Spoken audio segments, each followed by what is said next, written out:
And we welcome you into the third edition of the Puck Drop Review here on the Mountaineer Hockey Network. I'm Camden Bellotti, and joining us today is Coach Kutek of the Division One team. How you doing, Coach? I'm doing well. Thanks for having me, Cam. I'm happy to be here, Yeah. buddy. So let's talk about you for a few minutes here. Talk about you're the D1 coach. Let's talk about that and who you are for the people at home that might not know you.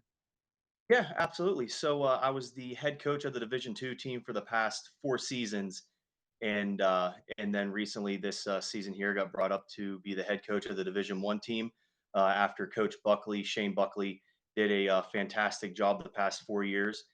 He moved on to coach a NCAA D3 team, so very happy for him, and very happy to be here coaching this Division One team. Yeah, all right. So that's about you. So let's move into the recap of the past weekend. Mixed bag of results, 1-1 on the weekend, a 6-0 loss to John Carroll, a 2-1 win against Kent State. Let's start with John Carroll. What were the main factors that led to that 6-0 loss, and how do you plan on addressing those issues at practice this week? Great question. 6-0 loss. The first 15 minutes we started out, it wasn't too bad. We were moving our feet, doing somewhat of the right things. Wasn't perfect, but it wasn't bad. And then they scored, I believe, a couple goals, and then the wheels just fell off. The guys just stopped moving their feet. Started playing a lot of selfish hockey, which became frustrating. And playing that selfish hockey, we kind of lost our systems, we lost our way, so that was very, very frustrating, and that was the main factor of that 6-0 loss. Was A, we stopped moving our feet, and B, we just lost our systems. All right, so let's move on to some positives here. Following that loss, your team bounced back against a pretty good Kent State team, winning 2-1. What adjustments did you make between the two matches that contributed to that outcome? Yeah, I had to get something going for that Saturday game, both being huge league games. So I had to get something going, with just moving their feet. Because the way I look at it, and I'm sure any other coach looks at it this way as well, if you're not moving your feet, nothing works. I don't care what systems you run. If you're not moving your feet and you're not skating, you're not giving 110% out there. It just seems like nothing works. We made some changes in the lineup, moved some guys around, and the guys just bought in. I don't know if it was just moving guys around, changing the lineup, trying to spark something. Everyone bought in on Saturday. We were playing our systems. We were moving our feet. We played a relatively full 60 for the most part. So I was very, very happy with the way the guys showed up on Saturday. And you kind of talked about this already, but what improvements and adjustments did you observe your team, do to make that win happen? Yeah, like I said, we were moving our feet very well. We bought into the systems.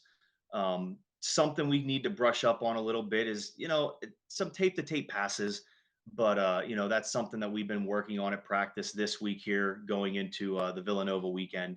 But yeah, just we bought in. The guys were ready to go. They're ready to take those 2 points, and they weren't looking back. That's why the windshield's bigger than the rearview mirror, right? Yeah.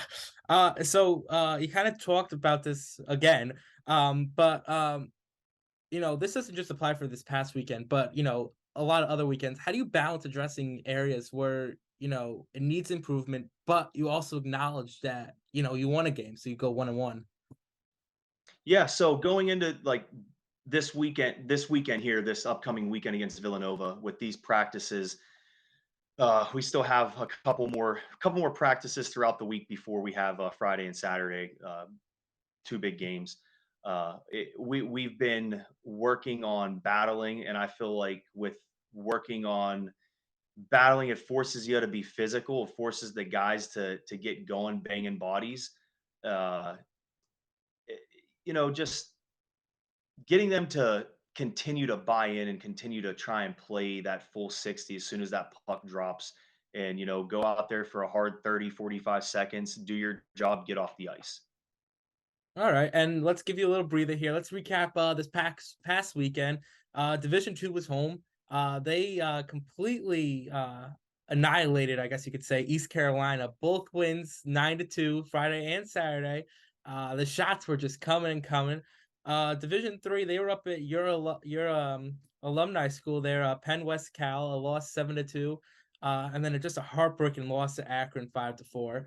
And then the women's Division two team was up at Lawrence Tech, a loss 9-1 and a loss 11-1. So Kutek, this next segment here, you have no idea what's coming. Uh, so Friday, me and Brownie were in the coach's office, and we were talking about you, and I said, "Oh, Kutek's gonna be on the show this week," and he said, he's gonna try to act all professional, right?" And I said, "Yeah, I gotta like loosen him up a little bit. I just need to, make him a little loose." So, with that in mind, I had Brownie send over some questions that only Oh, you only you would know the answer to. So you have no clue what these questions are. I've been hiding this since Friday, and I have been over the moon excited to get these questions to you. let's So, hear it. without further ado, if you had to go up against Cal U coaches, Coach Flo and Coach PK, yeah, your old coaches, in a no holds barred tag team, tables, ladders, and chairs match, who would be your tag team partner and why? So I got to go up against Flo and PK, and who's my tag team partner? Yeah, and why? Okay, I think this is relatively easy. Yeah. Okay, it would be Adam Brown, Coach Brown, and I'll tell you why. Because he is me and him are on the same level of the WWE, WWF, and me and him always used to go back and forth and just tease each other with some finishing moves from back in the day. So, but yeah, I would choose Brownie. Oh man, you just gave me the next. So he said three questions. So here's question two, and you said finishing move. So here's the question: what would the name of your finishing move be, and how is it performed? So I could tell you what Browns would be. It would be the Batista bomb because it's Yeah. something he talks about all the time. I don't know, and mine would be probably the Stone Cold Stunner, and I don't even think that needs any explaining there.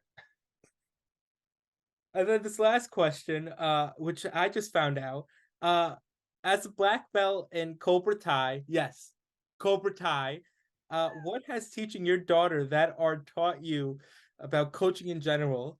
And how do you apply those lessons to coaching the Division One team?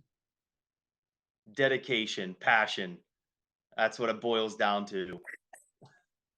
Okay, I mean, that's good.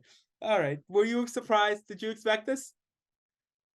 I knew something was probably going to happen because I heard you on the broadcast for the D3 game talking about trying to get me to loosen up on this puck drop preview here. So I figured you had something up your sleeve there. Yeah, it's been let me tell you, I've been smiling all day waiting for this, and then you kept me waiting all day, and I'm like, "Oh my gosh." All right, so now that I got that out of the way, let's look ahead here. The Villanova Wildcats, they're in town against Morgantown Friday and Saturday. How does the team prepare for two games against a Villanova team that's pretty good, both physically and mentally? It just goes back to my guys being bought in to playing an entire game at the end of the day, just doing all the right things, all the hard things that other teams and especially Villanova aren't willing to do. Back checking, playing hard in the corners, battling, being resilient to everything. Forechecking hard and putting shots on net, crashing the net, just all the hard things that other guys aren't willing to do. All right, and then s- players, can you highlight any standout performances or improvements from the players on the team leading up to the series? Any key players you see? I mean, we have had a few guys step up to the plate, especially I'll start off with a freshman, Jules Samuel. He's stepped up, especially on Saturday's game against Kent State. Just being a freshman, being able to step into that big role against a tough team, a tough physical team, and being Kent State, and he held his own, and he looked very good. Always in the right position and worked very hard and. So some people on the back end that playing D, Mike Chirico, he has stepped up big, just working hard. bought in, and it's night and day from the beginning of the season to where he's at now, and I couldn't be happier. All right, and then you've been on the road for a little bit now. How does home cooking improve the team's performance? And do you believe it'll play a significant role against the Wildcats? It's always nice coming back home, playing in front of that Morgantown crowd, and especially this weekend here, I believe we're breaking out our new 3rd jerseys for the first time, so that's nice. Yeah, I know the guys are all revved up and ready to go and put those sweaters on, so it's always nice, especially, whenever you have a nice home crowd cheering you on. Yeah. What do you think the key factors to success against Villanova will be? Score more goals than them. That's a great answer. Uh, and then looking ahead, I asked Rue this question, but how do you plan to assess the team's performance after the Villanova series? Goals, milestones in mind you have for this weekend? At the end of the day, like I told my guys, yeah, I'm not worried about wins or losses at this point in time. It's putting together a full game, a full 60, doing all the right things, being bought in. Because if you're forechecking, if you're back checking, if you're doing all the right things, running the systems the right way, and you're bought in, the wins are going to come, the goals are going to come, and that's what I'm looking at. Going into this weekend here is just everyone finally being bought in. I felt like whenever we played Duquesne and Mercyhurst, I felt like we were finally over the hill there, and we were going in the right direction. And then we had the Halloween weekend off, and I was kind of skeptical about it. And then we came back against Pitt, and it wasn't our 2 best showings there. So I feel like that weekend we were it kind of hurt us a little bit with having that weekend off. And then we came back against John Carroll, and I was like, man, I don't like where this is going right now. But I believe in my group. I believe in the guys. So that big win, that big bounce back win against Kent, we're finally going in the right direction. So I couldn't be happier rolling into this Villanova weekend here to see if we can put 3 games together. Would be absolutely amazing. Yeah, and that'll pretty much do it here. So Friday, Division One, obviously, 7:45 p.m. puck drop. And then it's a double header. Cal U, your best friends. Yep. Division Three is coming in. Are you gonna stay for that game? Yes, I will be there. Yeah. And then Saturday, you're back on the ice 4:15, and then Duquesne comes down to face the Division Three team at 9:45. Well, Coach, as we wrap up here, this was probably one of my favorite shows ever. I was so happy to catch you off guard. I've been holding this against my tongue for so long now, and it felt so good to get you. And you felt a little more No, looser. You felt looser. absolutely, man. I was very happy to do this. I was looking forward to it. Thanks for having me, Cam. Yeah, thank you. Look forward to the next time. All right. Thanks, Coach. See you next time. We'll see you.